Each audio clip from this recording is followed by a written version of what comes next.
મહીસાગરની લુણાવાડા નગરપાલિકા બાદ હવે જિલ્લા પંચાયતમાં સોલાર એલઈડી ખરીદીમાં ભ્રષ્ટાચારના આરોપો લાગ્યા છે।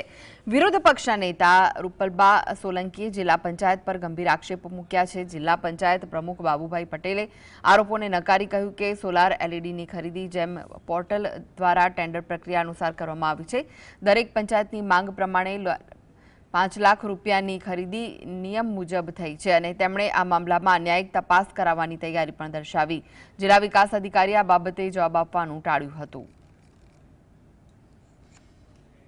આ 5 લાખની ગ્રાન્ટમાં અમારા વિસ્તારમાં 16 લાઇટ લગાવવામાં આવી છે, જેનું ભાવપત્રક મંગાવતા બજારમાં તેની કિંમત અંદાજિત 10,000 રૂપિયા છે। આમ તેમના દ્વારા લગાવવામાં આવેલા એક લાઇટની કિંમત 31,000